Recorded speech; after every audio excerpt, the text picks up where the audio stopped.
Hai, selamat kembali. Ini adalah video kedua saya dalam bahasa Malaysia. Saya nak ucapkan terima kasih kepada mereka yang menonton video pertama saya. Terima kasih atas sokongan anda. Ada juga rakan-rakan daripada Indonesia yang menonton video itu. Terima kasih kepada anda semua.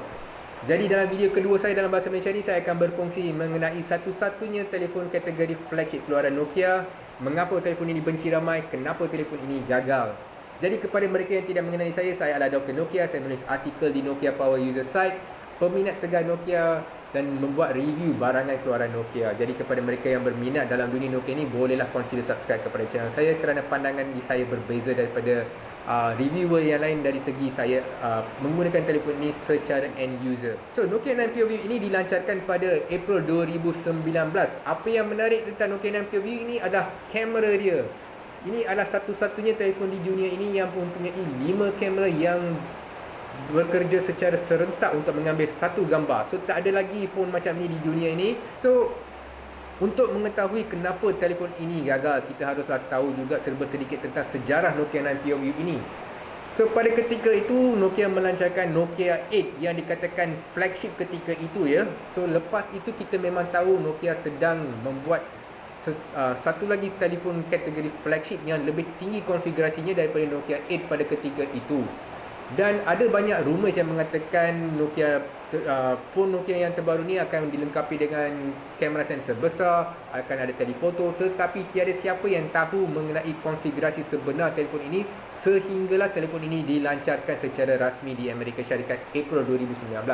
So pada ketika itu banyak yang terperanjat ya, kerana telefon ini sensor dia kecil, 12 megapixel sensor sahaja ya. So 12 megapixel sensor tapi dia ada 5 kamera kat belakang. Yang menarik ialah Nokia mampu membuat telefon ni secara flat ya, walaupun ada banyak kamera sensor tapi phone ini flat. So dia tak tebal ya, phone ini nipis. So memang satu rekaan yang menarik daripada Nokia atau HMD Global. So pada ketika itu, pada masa phone ini dilancarkan secara rasmi, sudah diberitahu bahawa phone ini bukan untuk kegunaan orang secara am. Phone ini khusus pada mereka yang berminat dalam fotografi. Tetapi apa yang Nokia tidak bagi tahu adalah phone ini mempunyai banyak masalah ya. So gambar yang digunakan untuk promosi pada ketika itu adalah gambar yang ditangkap oleh professional photographer, dan ada ditera kat bawah ya, dekat close dia ada tertera bahawa gambar yang ditunjukkan sudah pun diedit dengan Lightroom. So phone ini dia lebih kepada mereka yang suka edit gambar mereka ya. So dia bukan konsep point and shoot, dia lebih kepada konsep ambil masa sendiri yang sesuai untuk ambil gambar. So walaupun sedemikian, telefon ini mempunyai banyak masalah ya.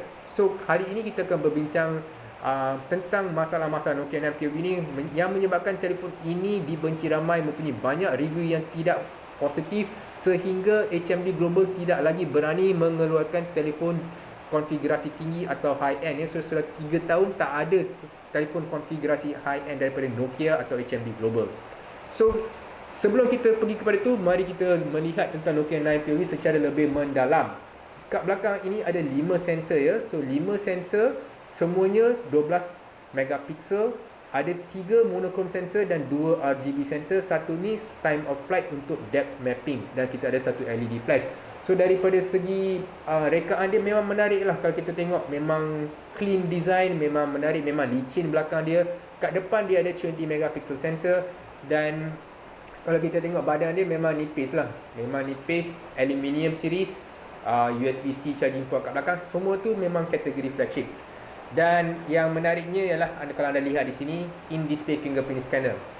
So kalau kita bercakap tentang hardware dia pula, dia dilengkapi dengan Snapdragon 845 dengan GPU dia sendiri. Dan apa yang menarik adalah dia ada co-processor daripada Light Company ya. So co-processor ini penting. Kita perlu faham yang Nokia 9 PureView ini walaupun dia menggunakan Snapdragon 845, tetapi Snapdragon 845 ini tidaklah sama seperti Snapdragon 845 lain ya, sebab dia sudah di overclock untuk memproses gambar yang ditangkap. Dan disebabkan proses ni memang dia rumit ya, proses yang rumit, dia menggunakan banyak processing power, dia dilengkapi dengan light processor. So apa yang dia buat ialah setiap kali kita ambil gambar ni, dia akan tangkap menggunakan 5 sensor kat belakang. Light processor akan membuat apa yang dipanggil sebagai fusion ya. So dia akan fuse gambar daripada 5 sensor menjadi satu gambar, dan gambar itu akan dipindahkan kepada Snapdragon 845 untuk proses yang lebih lanjut. So nak cakap senang, tetapi pada hakikatnya dia memang susah dan memang rumit dan complicated dan menggunakan banyak tenaga ya, bukan banyak bateri, menggunakan banyak tenaga. So dia ada surge dalam demand bateri dia, menyebabkan kamera ini gagal kebanyakan masa. So saya memang memberi pandangan ini daripada pengalaman saya sendiri. Untuk dalam tempoh 3 tahun ni saya sudah mencuba banyak Nokia 9 PureView untuk membuat konklusi ini. Nokia 9 PureView ni dia menggunakan tenaga yang banyak. So surge dia memang tinggi setiap kali kita ambil gambar. Jadi ini salah satu sebab kenapa Nokia 9 PureView ini dibenci ramai. Kerana telefon ini sentiasa crash. Kalau nak ambil gambar saja dia crash. Bukan sahaja dia lambat dalam nak save gambar, tetapi dia crash. Dan kebanyakan masanya crash ni berlaku apabila kapasiti bateri ni rendah ya. So bila dia punya percentage tu lebih kurang dekat bawah 60, dia punya crashing akan jadi lebih kerap. So setiap kali, bayangkan setiap kali nak ambil gambar, phone hang, dia crash, phone reboot. Yang lagi teruk ialah phone crash sampai tak boleh nak buka balik phone tu. Dia crash sampai rosak motherboard pun ada juga. Berlaku kepada phone pertama saya. Okay. So nak tahu, setiap kali dia ambil gambar, 5 gambar ni, processing dia memang lambat ya. Memang lambat. So ada yang sampai seminit, ada yang lebih daripada seminit. So processing dia bergantung kepada berapa banyak gambar yang ada dalam pipeline. Apa yang bagus ialah kita boleh continue ambil gambar, tetapi dia akan proses di belakang. So lagi banyak gambar yang kita ambil, lagi lambat dia akan proses ya. So dia akan pause processing sampai kita habis ambil gambar, baru dia akan cuba buat processing dia satu demi satu. So kita kalau nak point and shoot, nak tengok gambar tu, memang payah lah. So kalau macam tu kita tak akan tahu sama ada gambar yang kita tangkap tu sesuai atau tidak. So ini salah satu kenapa telefon ini tidak digemari ramai dan bukan untuk kegunaan orang am. Now yang nombor 2 mengenai crash yang saya sebutkan tadi. So kenapa crash ni berlaku? Seperti saya bagi tahu, ada banyak faktor, tapi yang saya selepas menggunakan telefon ini secara lebih mendalam, apa yang saya rasa adalah keperluan tenaga dia lebih tinggi. So setiap kali kita ambil gambar, dia akan surge dalam penggunaan bateri dia. So apabila penggunaan bateri tiba-tiba meningkat secara mendadak, processing dia atau algoritma dia akan cuba memberhentikan bateri, aliran bateri kepada kamera, menyebabkan kamera crash ya. So ini adalah antara sebab kenapa kamera phone ini sentiasa crash. So kalau nak elakkan kamera phone ini crash, ada banyak cara. Salah satunya adalah mempunyai bateri ya lebih daripada 80% apabila kita cuba ambil gambar. Bolehlah bawa power bank sekali ke, ataupun cuba jangan fokus kepada gambar yang terang ya untuk ambil gambar. Sebabnya begini, kamera ini ada 5 kamera kat belakang ya. So secara teori, setiap kamera ini akan mengambil 5 gambar. So 5 gambar pada ISO yang berbeza. So paling minimum adalah 60 megapiksel. So setiap kali dia ambil 5 kali 12 megapiksel, so 60 megapiksel. Tetapi kalau keadaan dia cerah terang, memerlukan HDR yang tinggi, dia akan pergi sampai 5 ISO yang berbeza ya. So apabila dia pergi 5 ISO yang berbeza, bayangkan setiap kamera sekarang akan ada 60 megapiksel output. So combined output dia adalah 300 megapiksel sensor. Tak ada phone dalam dunia ini yang mampu buat processing sedemikian ya. So disebabkan inilah ada light core processor di telefon ini. Namun light core processor tidak cukup, menyebabkan telefon ini sentiasa crash. Now sebab kedua kenapa phone ini dibenci ramai adalah in-display fingerprint scanner dia. Kalau anda lihat di sini, kita ada in-display fingerprint scanner, antara phone terawal untuk menggunakan in-display fingerprint scanner. Namun demikian, kalau anda tengok, kalau kita cuba, ya sekali ini berjaya, kalau kita buat lagi, okey, kita buat lagi, dan lagi, dan anda boleh melihat apa yang berlaku ya. So kalau kita nak tahu kenapa dia gagal, apa yang Nokia atau HMD Global cakap adalah in-display fingerprint scanner modul ini antara modul yang terawal ya. So memang ada begitu banyak masalah dengan modul terawal. So Nokia ni walaupun dikeluarkan pada 2019, apa yang kita diberitahu adalah phone ini dalam design dia dari awal tahun 2017. So dekat 2 tahun Nokia cuba menghasilkan telefon ini. So pada ketika itu dia membeli bulking secara bulk in-display fingerprint scanner ya. So dia dapat batch yang terawal, batch yang tidak begitu bagus, dan disebabkan itu kejituan dia tidak bagus. So kalau kita nak unlock phone ni, anda boleh lihat sendiri sekarang tidak boleh lagi unlock. Kenapa begitu? Disebabkan hardware yang tidak bagus, dan Nokia cuba memperbaiki keadaan ini dengan menggunakan algoritma untuk kurangkan precision dia ya. So apabila Nokia buat demikian, apa yang berlaku ialah sekarang orang boleh buka telefon ni unlock guna jari lain, ada yang unlock guna chewing gum wrapper pun ada juga. So disebabkan itu Nokia terpaksa kembalikan konfigurasi asal, dan disebabkan itu phone ini tidak boleh lagi digunakan untuk fingerprint scanner dia.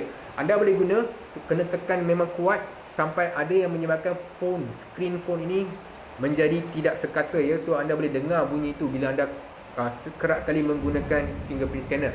So secara work around dia adalah menggunakan face detection. Face detection memang berkesan, tetapi tidak boleh digunakan dalam keadaan gelap. Now, sebab ketiga kenapa phone ini dibenci ramai adalah kerana dia tidak mendapat update seperti yang dijanjikan. Sepatutnya phone ini menerima Android 11, tetapi disebabkan komplikasinya, disebabkan Lite company itu tidak lagi so-called working with Nokia, disebabkan itu Nokia tidak mampu untuk menghasilkan algoritma baru yang sesuai untuk Android 11. Jadi pilihan yang diberi adalah menggunakan Nokia 9 POV, menggunakan Android 10 dengan software atau algoritma yang sesuai. So disebabkan itu Nokia 9 POV tidak mendapat Android 11 yang dijanjikan.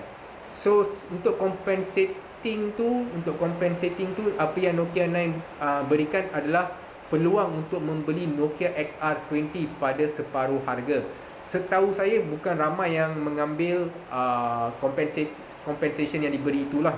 So Nokia XR20 ni dia bukanlah phone yang boleh menggantikan Nokia 9 POV. So sebab itu banyak yang tidak mengambil kesempatan untuk membeli XR20 pada separuh harga. So sekarang kita memahami dengan lebih lanjut kenapa Nokia 9 POV ini gagal. Saya juga harus mencerita lebih sedikit mengenai kelebihan Nokia 9 POV ini. Now, Nokia 9 POV ini saya sudah gunakan secara mendalam dalam tempoh 3 tahun untuk memahami lebih lanjut mengenai telefon ini, bagaimana dia berfungsi, output dia. So, pendapat saya adalah Nokia 9 POV ini hanya bagus untuk mengambil gambar daylight sahaja, kerana sensor yang digunakan adalah sensor kecil. Apabila lampu atau cahaya di sekeliling tidak begitu bagus, so output kamera akan menjadi kurang optimum. So lagi banyak cahaya daripada persekitaran, output dia lagi banyak. Tetapi apabila terlalu terang, ada risiko kamera akan crash. Untuk kegunaan low light pula, telefon ini memang tidak sesuai langsung. Anda masih boleh mengambil gambar indoor atau gambar outdoor dalam low light situation, tetapi haruslah ada cahaya di sekeliling. Apabila keadaan gelap, telefon output dia memang sangat teruk, ada banyak noise, memang tidak boleh digunakan langsung gambar ini. Dan phone ini dia tak ada night mode ya.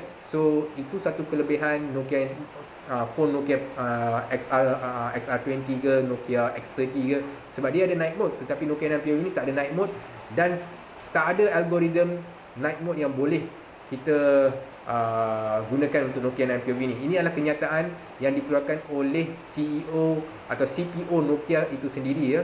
So kerana Lite tidak lagi bergabung dengan HMD Global untuk memperbaiki algoritma kamera ini, menyebabkan HMD Global tidak dapat melengkapi telefon ini dengan algoritma baru. So kita harus menerima hakikat bahawa gambar yang sesuai kita ambil adalah gambar daylight atau gambar dalam keadaan cahaya yang terang sahaja. So nombor 2, berkenaan dengan video, HDR capacity untuk video dia memang antara yang tertinggi saya pernah tengok. Memang kualiti HDR dia memang lain daripada telefon-telefon lain. Namun demikian, apabila kita menggunakan 4K HDR recording ni, dia punya kestabilan tidak bagus ya. Kestabilan daripada segi kestabilan video itu dan kestabilan telefon sendiri. Telefon akan jadi lebih panas, dia akan mungkin crash, dan gambar yang tangkap tu disebabkan dia menggunakan electronic stabilization. Apabila phone jadi panas, dia punya stabilization pun akan ada kesan sampai gambar atau video yang dihasilkan tu kurang menarik. So kalau kita tengok, hanya satu sahaja fungsi Nokia 9 PureView yang kita boleh gunakan, iaitu mengambil gambar secara terang pada daylight sahaja. So harga asal telefon ni adalah dalam sekitar RM2,500 Malaysia.